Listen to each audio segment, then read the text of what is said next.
Greetings and welcome back to another clock update. Yeah, I'm Greg. Still Greg. That's me. And I am 3 beers deep into some clockwork today. And I think y'all are overdue for an update on what I have been working on. So let's get to it.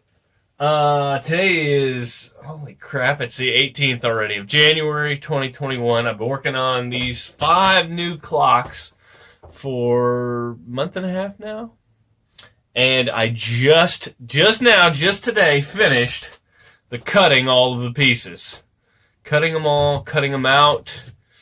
Alright? Lots of cutting. And, so it's time for an update before I move on to the next chapter.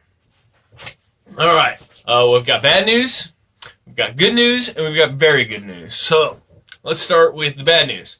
Okay, when I first made my first clock, I took some intermittent videos, a lot of this, kind of me verbal vomiting at the screen, no background music, no time lapses, nothing.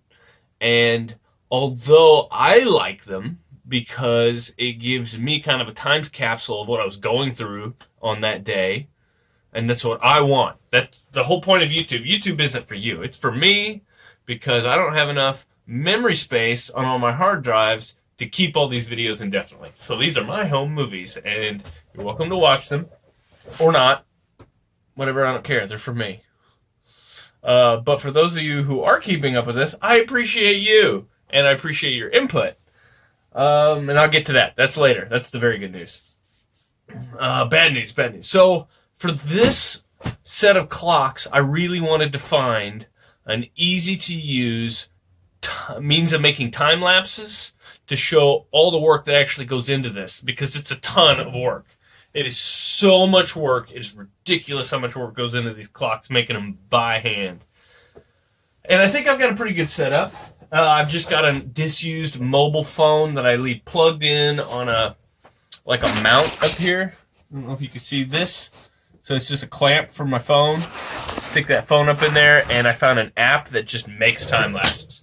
Just push a button to start, button to stop. Nice and simple. And then I've got another app that can take a bunch of videos saved and smoosh them together to make one video, and then immediately upload that to YouTube. So that's what I'm doing. I'm not putting any background music on it. I'm not cutting out any repetitive parts. It is literally a time lapse of everything, all of the work. And this next one's going to be a doozy. And I'm just finished with the cutting. I haven't even got to the sanding yet. That's going to be a lot of fun. Yeah. Anyway, for the time lapse, every frame of video is equal to 1 second of reality. So I think the time lapses are sped up by 24 times? 24 frames in a second? Could be wrong. Could be 60 frames a second. I don't know. It's somewhere between 24 and 60 times real speed. So that gives you an idea. The first time lapse I made, I actually managed to get a clock in the background, and you could watch time just as I was doing my thing. Okay, the bad news. The bad news is the doodad I was using, I didn't have a memory card in it. I was just using the internal storage, and it ran out of memory around January 10th. So the last 8 days of work, I have lost all the footage of. Great.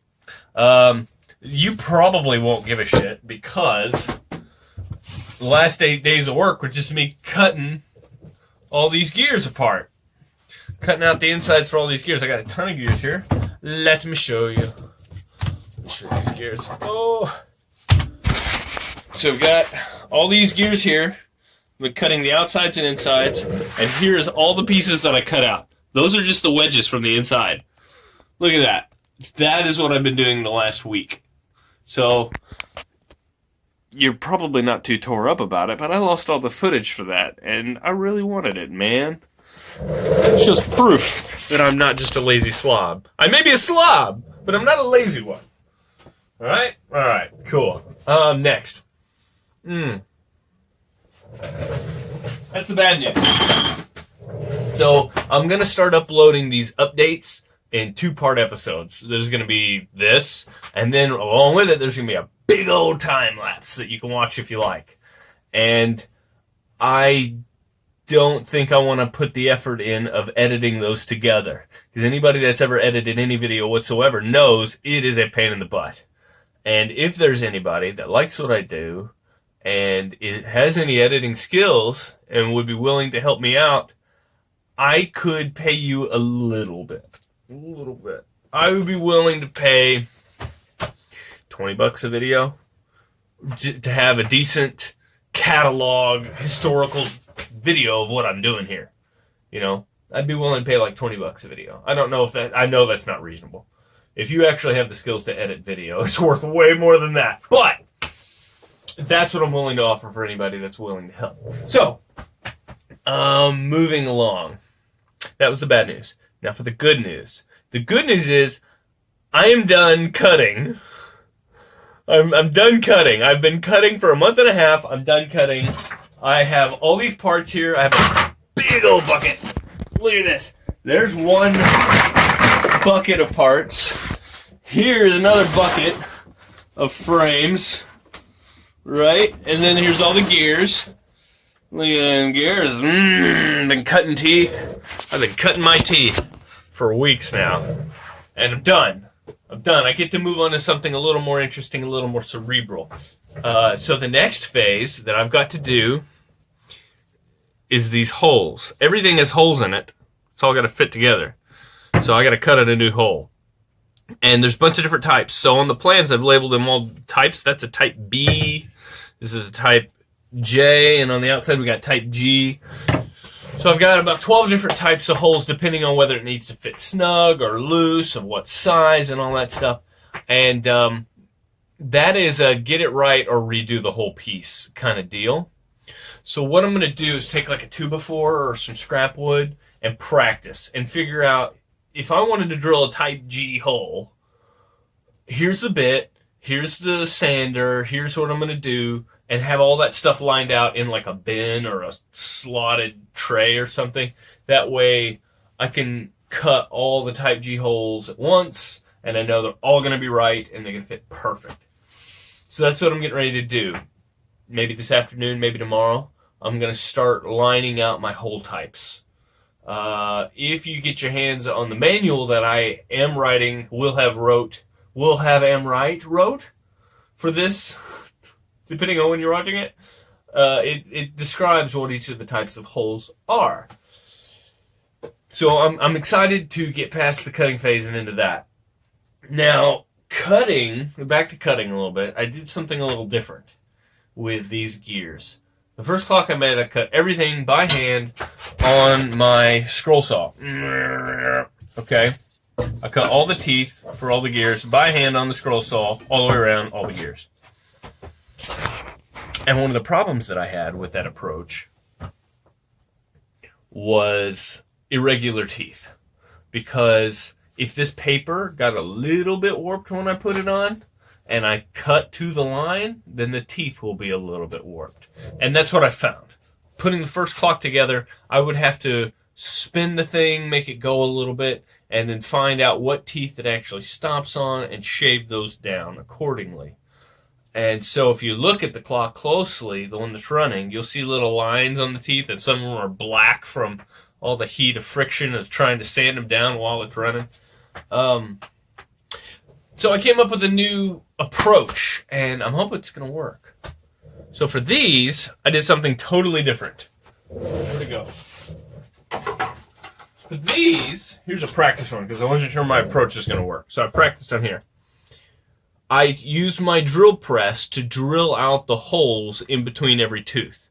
And I created like a rig. That's actually what my phone is sitting on right now, is this rig for my drill press. Let's see if that'll work. Yeah. Okay, so there's different holes on here based on the diameter of the gears that I had measured. And I just put a little screw, which makes the distance from... You need a little more view there, don't you?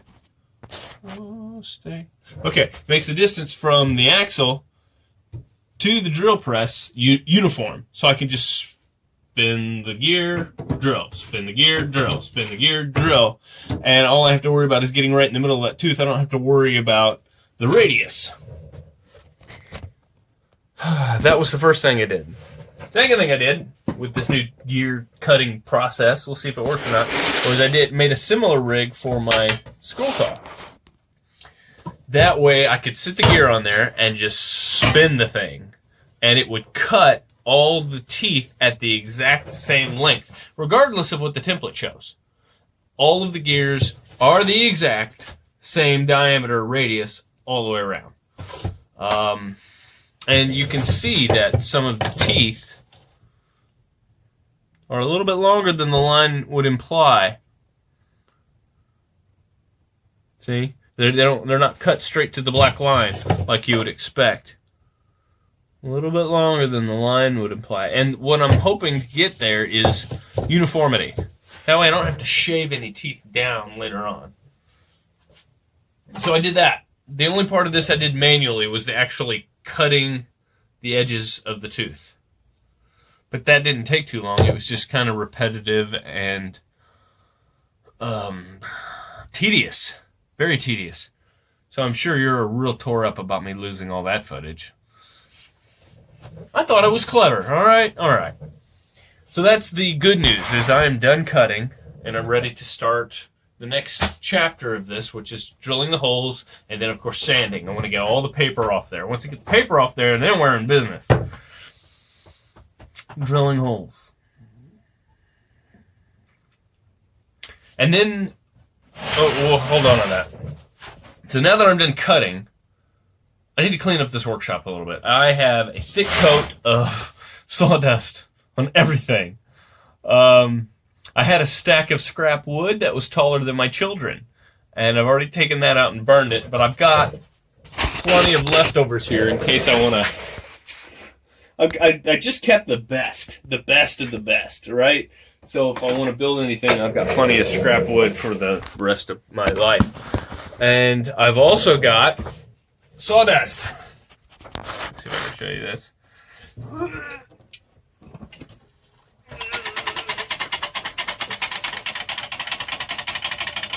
Oh, I'm done with that. Oh my goodness. Look at this. Look at this pile of sawdust. What am I going to do with this, man? Look at that. That's just a little bit. I got a whole bin full of it down here. Oh, I hate seeing perfect good sawdust go to waste, so.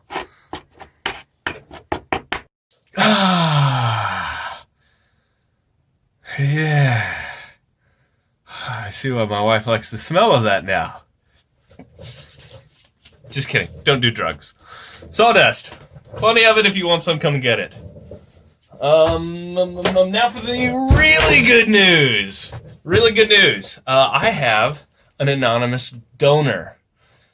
Somebody has sent me all the bearings that I'm going to need for these clocks. I mean all of them. This is $250 worth of ball bearings. And I'm very, very grateful, because that's a ton of money. That's like a quarter of the cost of materials is right here in my hands. Yeah. I remember putting all these on my cart thinking, I'm not going to get them until I have to, because that is a huge investment to be making towards a hobby project. And somebody who really likes what I do sent me these. They paid for all my bearings, and I just want to thank you. My wife said I'm not allowed to know who it is. Got a pretty good idea who it is, but she wouldn't tell me. So thank you. Thank you very much. Thank you from the bottom of my heart. You know what? I think I should, as a thank you for this, I'll make you a coffin out of a 100-year oak tree that I will plant tomorrow in your honor. Okay? Deal. Okay. Cool. What else? What else we got? Talk about holes, talk about cutting, talk about loss of footage. I think we're good, man. That's it. That's where I'm at now. I'm excited for the future. Bottlenecks. Let's talk about bottlenecks. So I'm going to have some bottlenecks to this process. I've got a bunch of parts. I've got a bunch of clocks. I foresee 2 bottlenecks to my construction process. The first one is staining. I got to do sanding sealer, and then I've also got to stain a lot of parts. And I remember when I did that for the first clock, it took up an entire wall of my garage on these hooks. to dry all the parts. And now that I have 5 times as many parts, I don't have enough walls to hang all these things on. So I don't know what I'm going to do to stain them in terms of like a assembly line, the way I've been cutting all the parts in an assembly line all together. Staining's going to be a problem, and then the real big problem is assembly and testing, because I'm not just going to, the day I get the clock together, I'm not going to deliver it to the people I want to give them to. I've got to run them for a couple months and work all the bugs out. They're going to have a million bugs, and I just don't have any place in my house where I can put 5 of these clocks side by side running simultaneously. So I foresee that as a bottleneck in my process that I haven't figured out yet. I mean, I could just do one at a time, but then they'd have to wait like 2 months in between each clock, and then if I get busy, it's going to be even longer. I'd really like to get it all done at once, and there's just not enough room in my house to put 5 clocks on the wall. And these are big clocks. It's like having a spare tire mounted on your wall. And there's about a dozen holes that I have to drill. I Swiss cheese the wall behind the clock to hold it up. Just the weight itself is 20 pounds, let alone the rest of the clock. So I don't know. I haven't figured that out yet. I haven't figured out how I'm going to stain all the parts at once and how I'm going to test all the clocks at once. It's going to be interesting to see how I handle that. If I ever do this again, if I ever make any more after these 5, I'm definitely going to do it one at a time. Yeah, one at a time. That way they're special. These are special, but you know what I mean. Like, it won't take me 3 years to do it. Okay, that's it. That's all I got for my update today. Enjoy the time-lapse video that I'm posting up with this. This is going to be episodes 6 and 7. I don't know which is which. But have a good weekend, and keep working on your craft. You are not defined by what you consume. You're not a Star Wars fan or a Disney fan. You do not define yourself by what you are a fan of, by what you consume. You define yourself by what you create. So whatever you make, whatever you add to the world, that's how you should define yourself. All right? Have a good evening. Bye.